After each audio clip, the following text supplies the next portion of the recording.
Question पूछा जाता है कि कुल अक्षांश रेखाएं कितनी हो, तो लोग बोल देंगे कि कुल अक्षांश रेखाएं कितनी हैं, 181, जो कि बिल्कुल ही गलत है। तो यहाँ 0 डिग्री किसको मानेंगे, इस बात को लेके एक समस्या उत्पन्न हो गई कि ये तो हो गई हमारी 0 डिग्री और इसका आंसर आपको बताना है। साथियों नमस्कार, आप सभी का फिर एक बार स्वागत है आपके अपने YouTube चैनल बी बेसिक पर।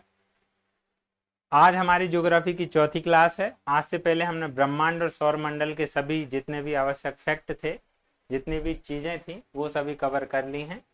आज की क्लास में हम क्या पढ़ने वाले हैं, तो आज की क्लास में हम अक्षांश और देशांतर रेखाओं के बारे में पढ़ने वाले हैं।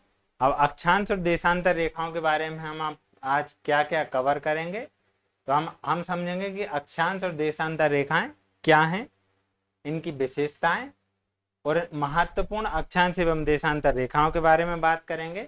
साथ ही हम अक्षांश और देशांतर रेखाओं में अंतर देखेंगे और अंतर के बाद हम संबंधित महत्वपूर्ण प्रश्नों को भी कवर करेंगे जो कि इस टॉपिक से पूछे जाते हैं।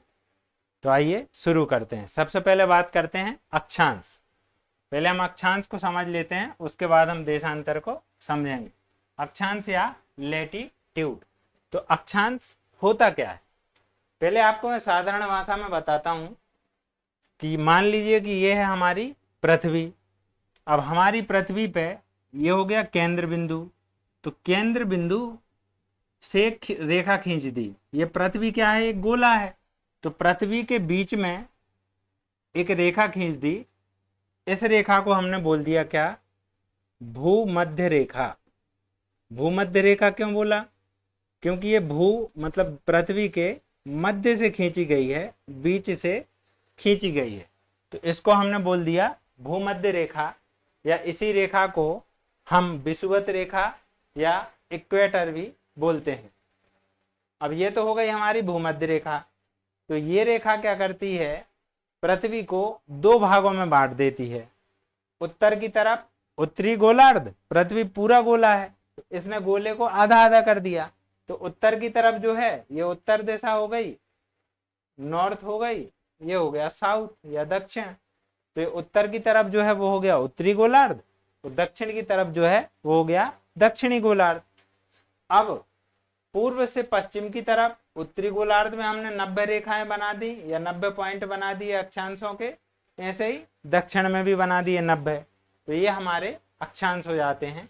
अब इसको थोड़ा सा और अच्छे से समझते हैं। तो आप ऐसे समझे कि जैसे आप त्रिभुज तो जानते ही होंगे, ये एक आधार हो गया, ये हमने आधार मान लिया, और एक यहाँ पे इस पे एक लंबवत रेखा खींच दी, ऐसी लंबवत रेखा खींच दी। तो यहाँ पे जो हमारा कोण बनता है वो बनता है 90 डिग्री का या 90 डिग्री का। तो ये मान लें कि पृथ्वी का केंद्र है, और इस पृथ्वी के केंद्र से ये जो आधार है वो आधार हम किसको मान लेते हैं, हमारी इस भूमध्य रेखा को। इसको आधार मान के और प्रति 1 डिग्री के अंतर पे यहां से एक एक एक एक करके हम कहां तक जाएंगे, 90 तक जाएंगे। प्रति 1 डिग्री के अंतर पे अक्षांश बना दिए हमने। तो कितने अक्षांश बनाए, उत्तर में बना दिए ऊपर यहाँ 90, और नीचे भी हमने कितने बना दिए, 90। अब जो भी अक्षांश बनाए उन सभी अक्षांशों को, जो भी समान अक्षांश हैं, जैसे 1 डिग्री का अक्षांश बनाया तो 1 डिग्री के सभी अक्षांशों को एक रेखा से हमने मिला दिया, तो उस रेखा को बोल दिया 1 डिग्री अक्षांश रेखा। ऐसे ही 2 डिग्री 3 डिग्री ऐसे करके हम 90 तक गए, कहाँ, उत्तर में, और 90 तक ऐसे ही जाएंगे दक्षिण में। जो कि आप इस डायग्राम में देख पा रहे हैं कि ये केंद्र है, ये आधार। यहाँ पे 10-10 का अंतर करके दिखा दिया है, क्योंकि 90 तक यहाँ लिखते तो आप समझ ही नहीं पाते। ये नॉर्थ पोल है या उत्तरी ध्रुव है, यहाँ पे क्या हो गया हमारा 90 डिग्री हो गया। इसको डिग्री मिनट और सेकंड में दर्शाते हैं, ये जो ऊपर बना है ये डिग्री है। तो केंद्र से विषुवत रेखा को आधार मानकर जो भी कोणीय दूरी होती है, जो एंगुलर डिस्टेंस होती है, उसी के आधार पर अक्षांश तय होते हैं। और समान अक्षांश, जो भी सेम अक्षांश होते हैं, उन सभी को मिलाने वाली रेखा अक्षांश रेखा होती है।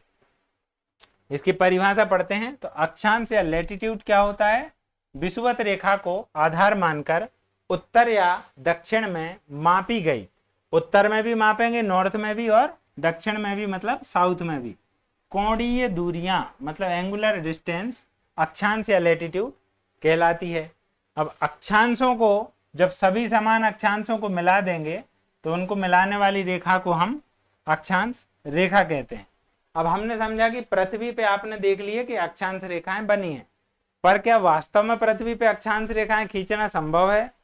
तो बिल्कुल संभव नहीं है। तो अक्षांश रेखाएं वास्तविक रेखाएं नहीं है, अक्षांश रेखाएं काल्पनिक रेखाएं हैं जो कि ग्लोब या मानचित्र पर खींची जाती हैं। तो इन्हें ग्लोब या मानचित्र पर दर्शाया जाता है। दूसरे ही शब्दों में अगर बात करें तो विषुवत रेखा के समानांतर, समानांतर मतलब समान अंतर पे, हमने पढ़ा था 1-1 डिग्री के अंतर पे बना रहे थे। तो 1 डिग्री के अंतराल पर, कितने डिग्री के अंतराल पर? 1 डिग्री के अंतराल पर पूर्व से पश्चिम की ओर खींची गई रेखाएं अक्षांश रेखाएं कहलाती हैं।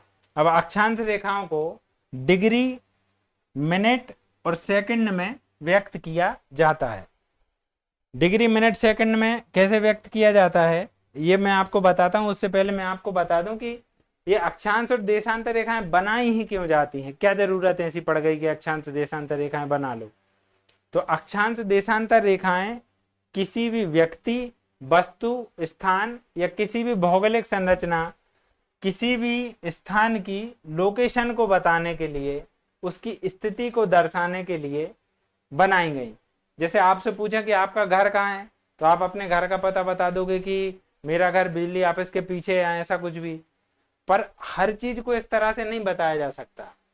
तो अक्षांश और देशांतर रेखाओं को तय करने के बाद क्या हो गया कि पृथ्वी के किसी भी स्थान की एक पर्टिकुलर आइडेंटिटी बन गई कि इस जगह का ये अक्षांश और ये देशांतर है, जिसकी सहायता से चीजों को समझना आसान हो गया। साथ ही जब हम मौसम संबंधी बातें पढ़ेंगे, वर्षा पढ़ेंगे, तापमान की बातें पढ़ेंगे कि पृथ्वी पर तापमान की स्थिति क्या है, क्या टेम्परेचर जोन है, तो उन सभी में भी अक्षांश रेखाएं बहुत महत्वपूर्ण हो जाती हैं। अब इन्हें डिग्री, मिनट और सेकंड में दर्शाया जाता है। इसको आप ऐसे समझें, डिग्री का तो मैंने आपको बता ही दिया कि पृथ्वी पे 0 डिग्री हो गई हमारी भूमध्य रेखा। अब ये मान लें 0 डिग्री हो गई, 1 डिग्री ये हो गई, तो ये हो गई मान लो 2 डिग्री। तो डिग्री तक तो ठीक था। अब मिनट और सेकंड क्या है? तो मान के चलें कि कोई चीज यहाँ पे है तो आप 1 डिग्री बोल दोगे, यहाँ पे है 2 डिग्री। मान के चलें कि इनके बीच में कोई चीज है, तो इसको क्या है, डिग्री को भी 60 मिनट में बांट दिया। फिर तो 1 डिग्री के बाद 60 तक गिनती पहुंचेगी, फिर 2 डिग्री पे पहुंच जाओगे, तो इन्हें क्या बोल देते हैं, मिनट बोल देते हैं। फॉर एग्जाम्पल कोई अगर चीज 1 डिग्री और 2 डिग्री के बीच में है तो हम क्या बोल देंगे कि वो 1 डिग्री और 30 मिनट पे है। मिनट को ऐसे डैश से दर्शाते हैं, 1 डिग्री और 30 मिनट पे है, मतलब 1 डिग्री से 30 मिनट ऊपर की तरफ है। उत्तरी अगर ध्रुव की बात है या उत्तरी गोलार्ध की बात है या नॉर्दर्न हेमिस्फीयर तो ऊपर, और अगर साउदर्न हेमिस्फीयर होगा या दक्षिणी गोलार्ध होगा तो नीचे की तरफ। तो इसको डिग्री, मिनट और सेकंड में व्यक्त किया जाता है। अब बात करेंगे अक्षांश या लैटिट्यूड की विशेषताओं की। तो इनमें क्या क्या विशेषताएं होती हैं? ये अक्षांश रेखाएं बनी हुई हैं, ये पृथ्वी पे अक्षांश रेखाएं हो गई जो पूर्व से पश्चिम की तरफ बनाई जाती हैं। ये काल्पनिक रेखाएं हैं जो कहाँ खींची जाती हैं, ग्लोब या मानचित्र पर पूर्व से पश्चिम की ओर खींची जाती हैं। दूसरी बात क्या बोल रहे हैं कि सभी अक्षांश रेखाएं एक दूसरे के समानांतर होती हैं। ये क्वेश्चन बहुत बार पूछा जाता है, क्योंकि देशांतर रेखाएं अभी हम आगे पढ़ेंगे तो हम पढ़ेंगे कि देशांतर रेखाएं एक दूसरे के समानांतर नहीं होती हैं, पर अक्षांश रेखाएं एक दूसरे के समानांतर होती हैं। ये कभी भी एक दूसरे को नहीं काटती हैं। प्रत्येक अक्षांश रेखा एक पूर्ण वृत्त होती है। अब पृथ्वी जब आप देख रहे हो तो आपको अक्षांश रेखा कितनी दिखाई दे रही है? केवल ये दिखाई दे रही, पर असल में ये पीछे तरफ भी है। तो ये क्या है, असल में ये पीछे तरफ भी है। तो ये अक्षांश रेखाएं जो होती हैं वो क्या होती हैं, पूर्ण वृत्त होती हैं, और इस पूर्ण वृत्त को ही अक्षांशीय वृत्त कहते हैं। उसके बाद 0 डिग्री अक्षांश। 0 डिग्री अक्षांश क्या था, भूमध्य रेखा या इक्वेटर। ये हमारी मान लें 0 डिग्री अक्षांश हो गई। तो 0 डिग्री अक्षांश को विषुवत भूमध्य रेखा या इक्वेटर कहते हैं, ये तो हम पढ़ ही चुके हैं। अब वृत्त ये जो है 0 डिग्री वाला या जो हमारी भूमध्य रेखा है ये सबसे बड़ी है। आप भी जानते हैं कि पृथ्वी पे जो बीच में बनाई जाएगी वो सबसे बड़ी होगी। ऊपर की तरफ जाएंगे तो वो छोटी होती जाएंगी, नीचे की तरफ भी जाएंगे तो छोटी होती जाएंगी। तो वही बात यहाँ पे लिखी है कि 0 डिग्री अक्षांश रेखा जो है वो सबसे बड़ा वृत्त है। इसके बाद दक्षिण में दक्षिणी अक्षांश और उत्तर में उत्तरी अक्षांश होते हैं। अगर इससे दक्षिण में जाएंगे तो दक्षिणी अक्षांश, उत्तर में जाएंगे तो उत्तरी अक्षांश। और उत्तरी और दक्षिणी अक्षांश की जो साइज होती है, जो आकार होता है वो कम होता जाता है, त्रिज्या जो है वो कम होती जाती है। नेक्स्ट पॉइंट क्या है, 0 डिग्री से ध्रुवों की ओर जाने पर, ध्रुव मतलब ये उत्तरी ध्रुव हो गया, ये दक्षिणी ध्रुव हो गया साहब। तो 0 डिग्री से ध्रुवों की ओर जाने पर जो अक्षांशीय वृत्त है उसकी त्रिज्या घटती जाती है। ये हमने अभी कवर कर ही लिया था। इसके बाद क्या है कि दो अक्षांश रेखाओं के मध्य की दूरी लगभग 111.15 किलोमीटर होती है। दो अक्षांश रेखाएं समानांतर होती हैं। कोई भी दो अक्षांश रेखाएं आप उठा के देख लें, सभी अक्षांश रेखाओं के बीच में दूरी कितनी मिलेगी, तो 111.15 किलोमीटर मिलेगी। और इस दूरी को हम क्या बोलते हैं, इस दूरी को हम बोलते हैं जोन। क्या बोलते हैं, इस दूरी को बोलते हैं जोन बोलते हैं। इसके बाद हम संख्या की बात करेंगे। क्वेश्चन पूछा जाता है कि कुल अक्षांश रेखाएं कितनी होती हैं। तो आप जो सोचते हैं, आप सोचते हैं कि एक तो हो गई हमारी 0 डिग्री, ये रेड कलर से जो बनी है ये तो ये लिखा हुआ है 0 डिग्री, ये हो गई साहब 0 डिग्री। अब आप सर ने बताया था कि 90 उत्तर में और 90 ही दक्षिण में, तो ये हो गई 180 और एक 0 डिग्री को जोड़ देंगे तो कितनी हो जाएंगी 181। तो लोग बोल देंगे कि कुल अक्षांश रेखाएं कितनी हैं 181, जो कि बिल्कुल ही गलत है। अक्षांश रेखाएं 181 नहीं होती हैं। 181 क्या होते हैं, तो 181 होते हैं अक्षांश। अक्षांश कितने होते हैं, 181 होते हैं। रेखा क्या थी, रेखा वो थी जो अक्षांशों को मिला रही थी। तो 0 डिग्री हो गई, 90 ऊपर हो गए, 90 नीचे हो गए, तो 181 तो हो गए अक्षांश। पर अगर आप ध्रुवों पे ध्यान दें तो ये जैसे 90 डिग्री या 90 डिग्री बना है नॉर्थ पोल या फिर उत्तरी ध्रुव, तो आप ध्रुव को देखें, ध्रुव तो बिंदु जैसा है, पॉइंट जैसा है, तो वो कोई रेखा तो है नहीं, वो तो पॉइंट है। तो एक हमारा उत्तरी ध्रुव और एक दक्षिणी ध्रुव। जब हम रेखाओं की बात करते हैं तो हमारा उत्तरी और दक्षिणी ध्रुव क्या हो जाता है, उत्तरी और दक्षिणी ध्रुव घट जाते हैं। काय में घट जाते हैं, अक्षांश रेखाओं की संख्या से घट जाते हैं। तो अक्षांश अगर रेखाओं की बात करें तो 0 डिग्री हो गई और 89 ऊपर और 89 नीचे। तो ऐसा करके हमारी टोटल कितनी अक्षांश रेखाएं हो जाती हैं 179। तो रेखाएं कितनी हो जाएंगी 179। लोग इसमें 181 लगा के आ जाते हैं, पूरा दिमाग लगा के, उनके हिसाब से उनका आंसर सही होता है पर उनको नंबर नहीं मिलता है। इस बात पे हमें विशेष ध्यान देना है। उसके बाद हम बात करेंगे महत्वपूर्ण अक्षांश रेखाओं की। तो सबसे महत्वपूर्ण अक्षांश रेखा तो है 0 डिग्री अक्षांश रेखा या इक्वेटर, भूमध्य रेखा या विषुवत रेखा, ये सारे उसी के नाम हैं। तो पहली तो महत्वपूर्ण क्या हो गई 0 डिग्री अक्षांश रेखा। ये पृथ्वी को दो भागों में विभाजित करती है, एक तो उत्तरी में और एक दक्षिणी गोलार्ध में या नॉर्दर्न और साउथ हेमिस्फीयर में डिवाइड करती है या विभाजित करती है। कुछ और महत्वपूर्ण अक्षांश रेखाओं की बात करें तो 23.5 डिग्री उत्तरी अक्षांश। अब ये जैसे 23.5 डिग्री लिखा है तो कहीं आपको ये ऐसा भी लिखा मिल जाएगा, ये ऐसा लिखा मिल जाएगा 23.5 डिग्री एन लिखा होगा, मतलब नॉर्थ, मतलब उत्तरी। उसका मतलब भी यही है 23.5 डिग्री उत्तरी अक्षांश, इसको हम कर्क रेखा बोलते हैं, ट्रॉपिक ऑफ कैंसर। 23.5 डिग्री दक्षिणी अक्षांश, इसको मकर रेखा बोलते हैं। और 66.5 डिग्री उत्तरी अक्षांश को आर्कटिक व्रत, तो 66.5 डिग्री दक्षिणी अक्षांश को अंटार्कटिक व्रत। इसको आप इस पिक्चर में और अच्छे से समझ पाएंगे कि ये तो हो गई हमारी 0 डिग्री। तो 0 डिग्री को हमने क्या बोल दिया था, इक्वेटर।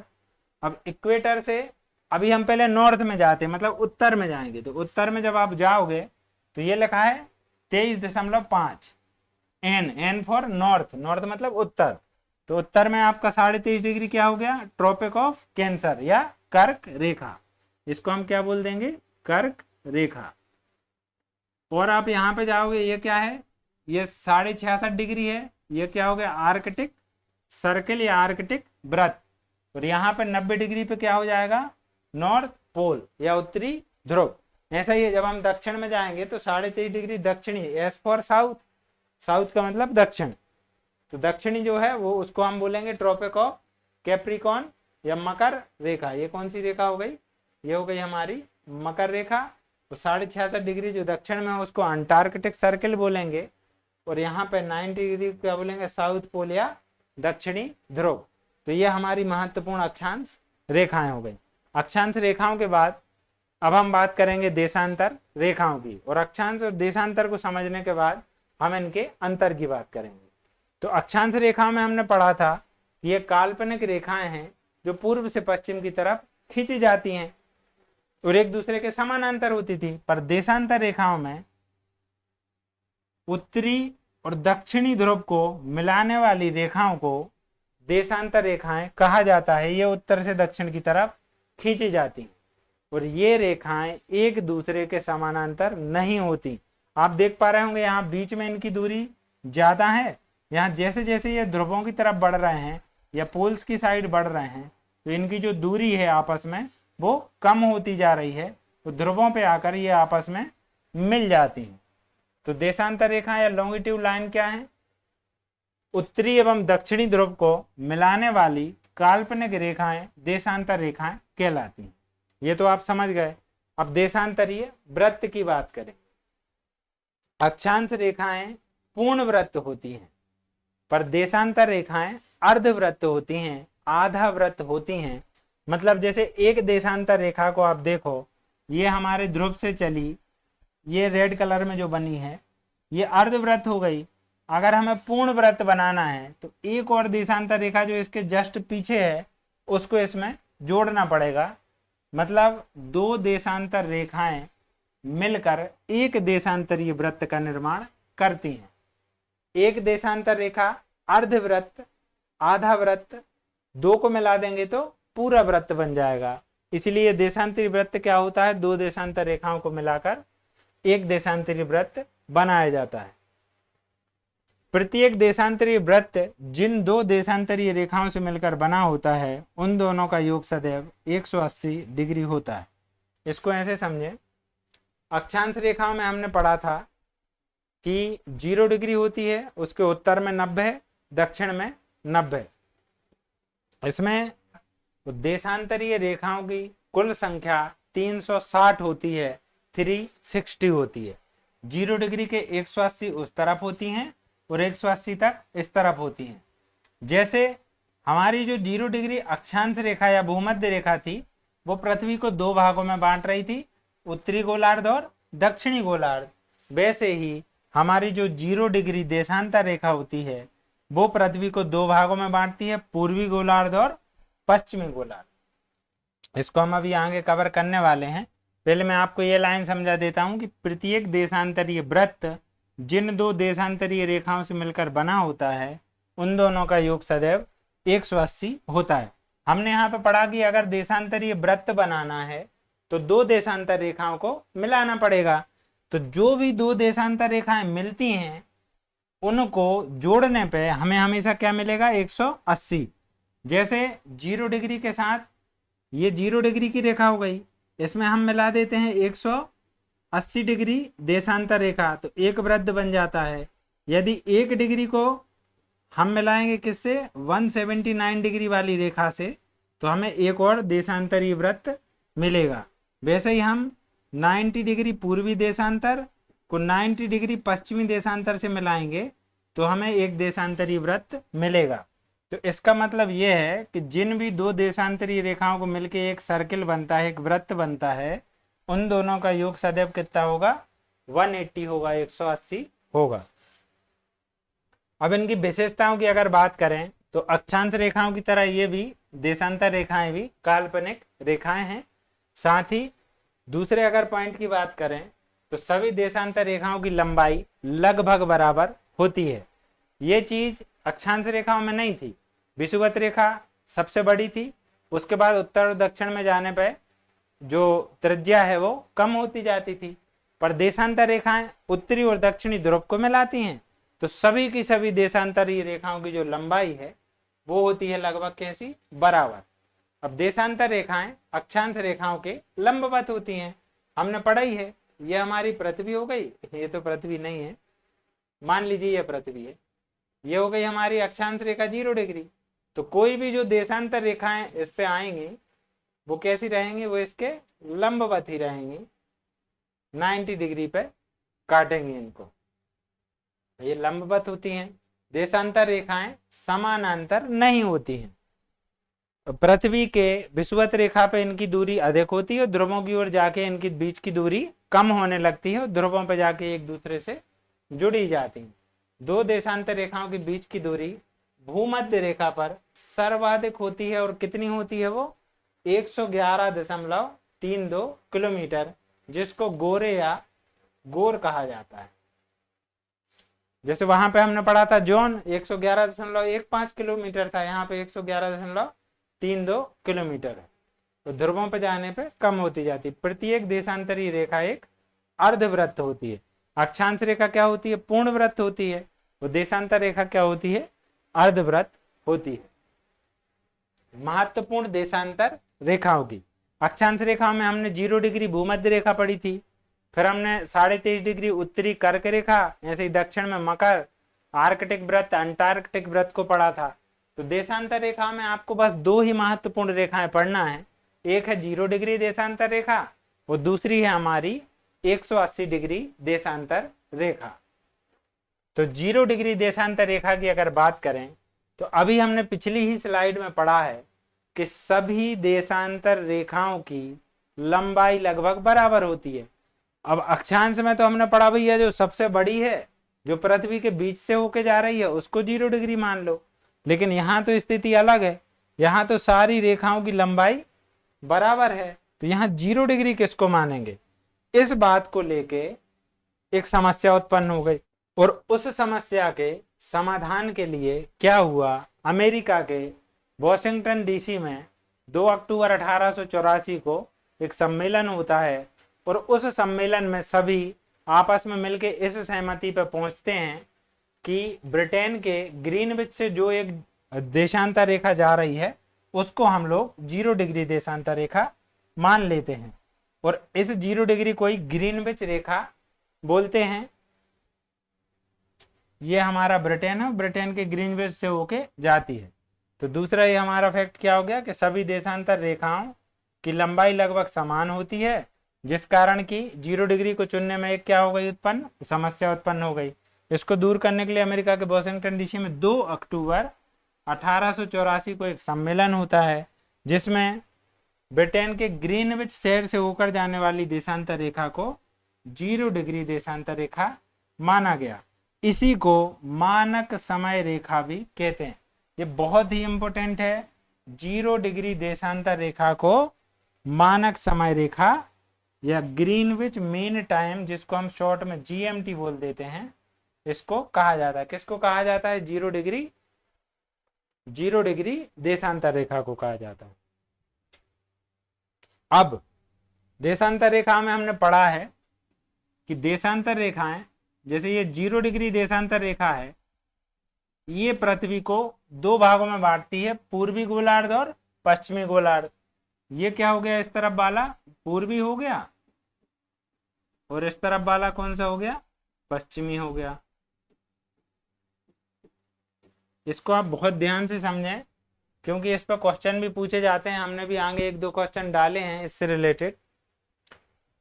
तो जो 0 डिग्री देशांतर रेखा है वो पूर्वी और पश्चिमी गोलार्ध में पृथ्वी को बांटती है। 0 डिग्री देशांतर रेखा के दोनों ओर 180 डिग्री तक देशांतर रेखाएं होती हैं, मतलब यहाँ से पीछे तक, पृथ्वी के पीछे यहाँ पे 1 2 3 4 करके 180 तक, और इस तरफ से भी अगर पश्चिमी तरफ भी देखें तो 180। तो कुल अगर रेखाओं की बात करें देशांतर रेखाओं की, तो कुल देशांतर रेखाओं की संख्या कितनी है, 360। और कुल देशांतरी वृत्तों की संख्या कितनी है? 180। क्योंकि हम पढ़ चुके हैं कि एक देशांतरी वृत्त बनाना है तो दो देशांतरी रेखाओं को जोड़ना पड़ेगा। तो 360 रेखाएं हैं तो वृत्त कितने हो जाएंगे? इसके आधे हो जाएंगे, 180 हो जाएंगे।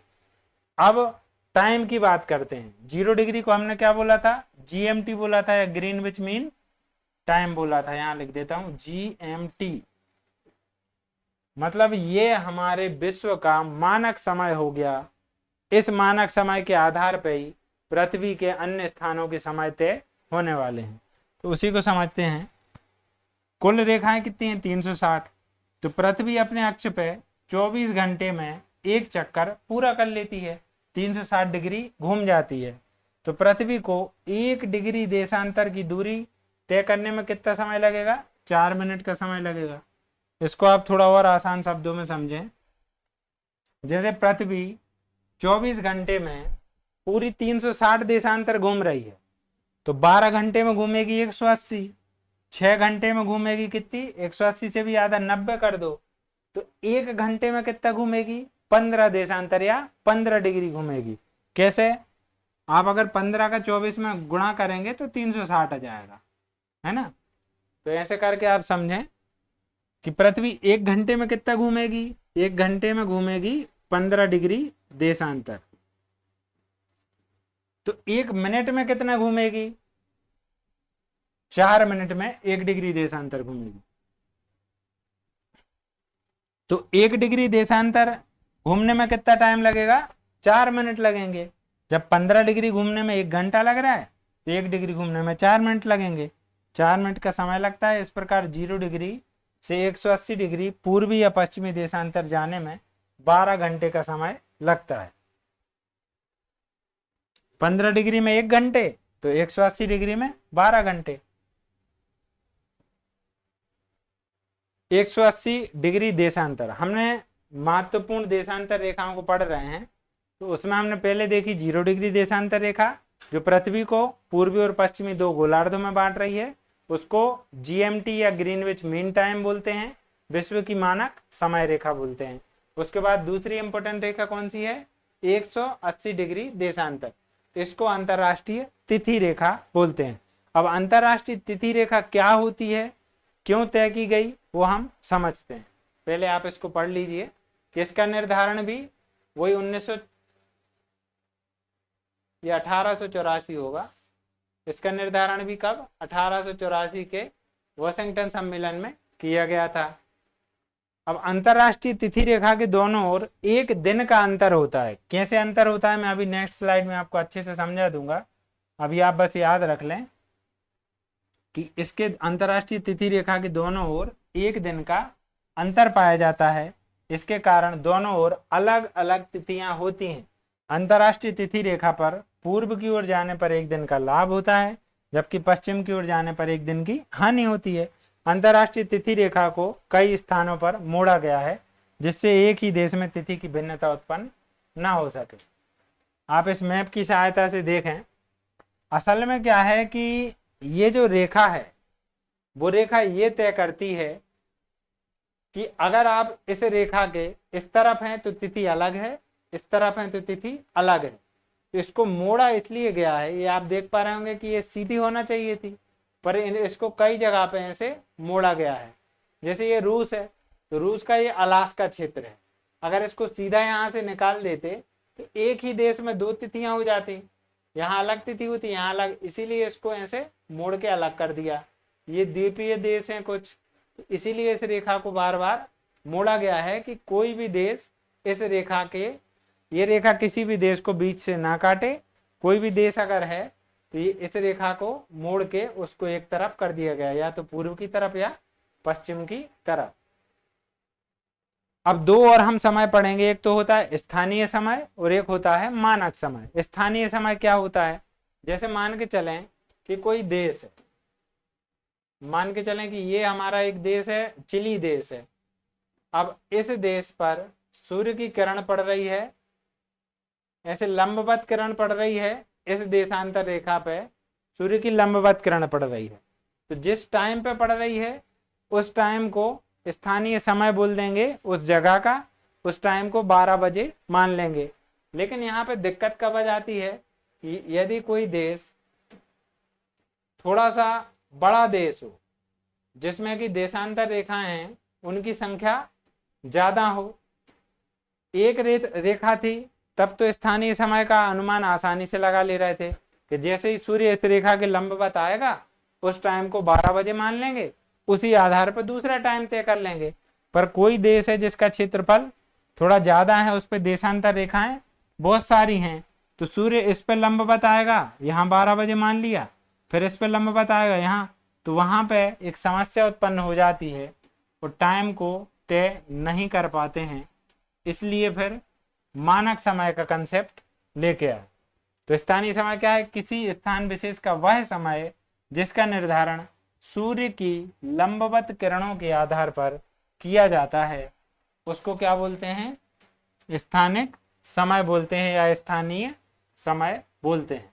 देशांतरीय विस्तार अधिक होने पर स्थानीय समय के निर्धारण एक समस्या वाला काम है, उसका निर्धारण नहीं कर पाते। तो हम क्या लेके आए? मानक समय लेके आए कि मान के चलें कि कोई देश है, ये कोई देश है, इसमें भले ही से आपकी कितनी देशांतर रेखाएं जा रही हों, तो जैसे हमारा भारत है तो भारत से बहुत सारी देशांतर रेखाएं गुजरती हैं, लेकिन हमने एक कोई देशांतर रेखा ली, जैसे 82.5 डिग्री हमने ली और उसको मान लिया मानक समय रेखा, तो उसी रेखा के आधार पर पूरे देश का टाइम तय कर दिया। लेकिन कुछ कुछ देश ऐसे भी हैं जिनमें एक से ज्यादा मानक समय रेखाएं मानी गई हैं। यहाँ पे हम केवल भारत की बात करते हैं। तो मानक समय क्या हो गया? यह पूरे क्षेत्र या पूरे देश के समय को प्रदर्शित करता है और इसे निर्धारित करने के लिए एक मानक समय रेखा बना ली जाती है। तो हमारे भारत की मानक समय रेखा क्या है? हमारे भारत की मानक समय रेखा है 82.5 डिग्री। ये हमारे भारत की मानक समय रेखा है और ये 82.5 डिग्री भी क्या है? ये पूर्वी देशांतर है, क्योंकि हमारा भारत जो है वो पूर्वी गोलार्ध में स्थित है। ये रेखा गुजरती कहाँ से है? तो प्रयागराज, जो इलाहाबाद है वही प्रयागराज के निकट नैनी नामक स्थान से गुजरती है और भारत के 5 राज्यों से होकर जाती है। कौन कौन से 5 राज्यों से होकर जाती है? इंडियन ज्योग्राफी में हम इसको डिटेल में पढ़ेंगे। यहाँ बस आप एक बार नाम देख लें कि उत्तर प्रदेश, मध्य प्रदेश, छत्तीसगढ़, आंध्र प्रदेश और उड़ीसा, इन 5 राज्यों से होकर जाती है। मैप पे आप देख लें, ये हमारी 82.5 डिग्री ई फॉर ईस्ट, मतलब 82.5 डिग्री उत्तरी 82.5 डिग्री पूर्वी देशांतर है, जो कि कहाँ कहाँ से जा रही है? ग्रीन कलर में देख पा रहे होंगे, यूपी, मध्य प्रदेश, छत्तीसगढ़, उड़ीसा और आंध्र प्रदेश से होकर 5 राज्यों से होकर गुजरती है। इसके बाद हम अक्षांश और देशांतर रेखाओं में अंतर की बात करते हैं। तो हमने अक्षांश और देशांतर रेखाओं को डिटेल में पढ़ा है, उसी के आधार पर मैं यहाँ पे आपको अंतर बता देता हूँ कि अक्षांश रेखाएं पूर्ण वृत्त होती हैं, जबकि देशांतर रेखाएं क्या होती हैं? अर्धवृत्त होती हैं, क्योंकि ये उत्तरी और दक्षिण ध्रुव को मिलाती हैं। अक्षांशीय रेखाएं एक दूसरे के समानांतर होती हैं, जबकि देशांतरीय रेखाएं एक दूसरे के समानांतर नहीं होती हैं। ध्रुवों पर जाने पर इनकी लंबाई जो है वो, बीच की जो दूरी है वो कम होती जाती है और ध्रुवों पे ये आपस में जुड़ जाती हैं। ये उत्तर से दक्षिण की तरफ खींची जाती हैं, ये पश्चिम से पूर्व की तरफ खींची जाती हैं। इसी तरह से आप इनके अंतरों को बता सकते हैं कि इन दोनों में क्या डिफरेंस है। उसके बाद हम कुछ महत्वपूर्ण प्रश्नों की बात करते हैं जो कि परीक्षा में आपसे पूछे जाएंगे। तो हमारा पहला क्वेश्चन है, यदि ग्रीनविच रेखा पर दोपहर के 12 बज रहे हैं तो वह देश किस देशांतर पर है जिसमें दोपहर के 3 बज रहे हैं? आप मान लीजिए ये हो गई हमारी 0 डिग्री। 0 डिग्री मतलब GMT मतलब ग्रीन विच मीन टाइम। तो ये क्या बोल रहे हैं कि ग्रीन विच रेखा पर कितने बज रहे हैं? यहाँ बज रहे हैं 12। ये पूछ रहे हैं कि वह देश किस देशांतर पर है जिसमें 3 बज रहे हैं। तो हमने पढ़ा था कि हमारी जो 0 डिग्री या GMT है, जब हम इससे पूर्व में जाते हैं, कहाँ पे? पूर्व में, तो समय क्या होता है? समय बढ़ता है। यहाँ पे क्या होगा? समय बढ़ेगा, और ये क्या है, पश्चिम है। पश्चिम में जाने पे समय क्या होता है, घटता है। यहाँ पे क्या होता है, समय बढ़ता है।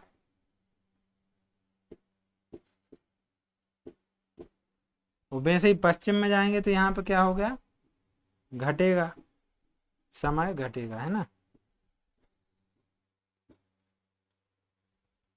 अब 12 पूछा क्या है कि उस देशांतर को बताना है जहां पे दोपहर के 3 बज रहा है। तो हमने पढ़ा था कि 15 देशांतरों को पार करने में 1 घंटे का समय लगता है। एक देशांतर रेखा को पार करने में 4 मिनट, 15 देशांतर करेंगे तो 1 घंटा। अब इनने 3 घंटे का अंतर बताया, यहाँ 12 बज रहा है दोपहर के ही, यहाँ भी दोपहर के 3 बज रहा है, मतलब 3 घंटे आगे है। मान के चलें कि यहाँ 3 बजेंगे तो 3 घंटे आगे, और 1 घंटे में कितने देशांतर, 15 देशांतर। तो 3 घंटे में कितने, 15 × 45।